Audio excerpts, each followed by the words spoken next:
And God said, "Let there be lights in the expanse of the sky to separate the day from the night, and let them serve as signs to mark the seasons, the days, and the years. And let them be lights in the expanse of the sky to give light on the earth." And it was so. And God made two great lights, the greater light to govern the day, and the lesser light to govern the night.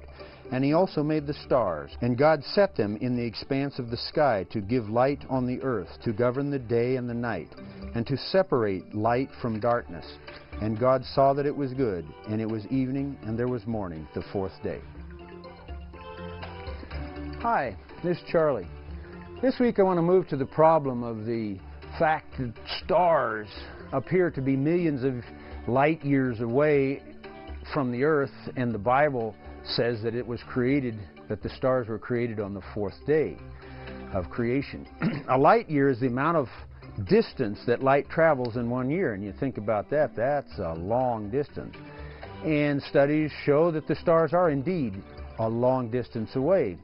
If it can be proven that they are indeed, then how can we say that the earth is thousands of years old when the stars, which were created on the fourth day of creation, billions of years away?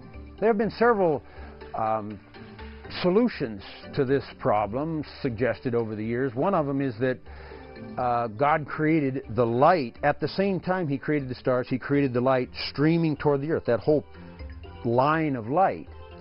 At the same time he created the stars way out there.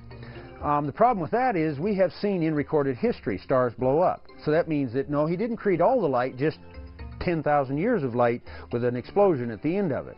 It doesn't make any sense that God would create things to fool us like that. I think it's more obvious, more straightforward.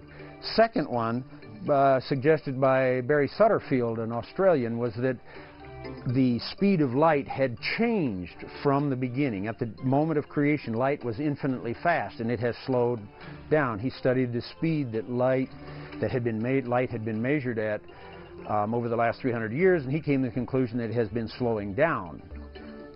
Maybe, maybe not. There are some problems with that also. A third one was suggested in 1994 by Humphreys in a book called Starlight in Time.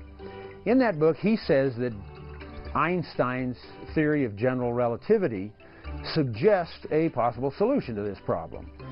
And that is that gravity affects this perception of the speed of time, the passage of time.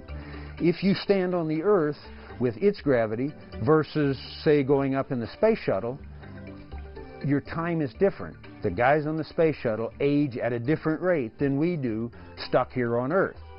Not significant, but it is, in fact, a measurable difference. You can take a cesium clock, start it on Earth, an exact copy of that, and put it in the space shuttle, and they orbit for a week, and you come back, and the clocks will be different. A case in point is if you put a clock on your back and you start flying toward a black hole, at a point called, as you approach the point called the event horizon, where you have a lot of magnetism in relationship to me, your clock will appear to stop. My clock, you looking back at me, will be going infinitely fast. Thousands, millions, billions of years in an instant. This is what Einstein calculation showed would happen. So what this says is that you cannot stand on Earth and look up at the stars with your telescope and say, man, look how far away those stars are, and say that because the Andromeda is 18 billion light years away, therefore the Earth has to be billions of years old also. You can't say that. Truly, 24 hours could pass on Earth when 18 billion years passes for space, for stars in space. So that gives plenty of time for the light to get to it. Agreed. A very complex concept. If you want to know more about it, read Starlight in Time, and there's other references online also. In this book, he goes through it very simply, like I talked about once. 3 times he goes through it. The third time he gets very mathematical, partial derivatives and integrals and stuff. A fascinating book if you want to know more. Next time, we'll move to the question of the so-called missing link between monkey and man. Is that possible? And how do we respond to that if we believe in creation?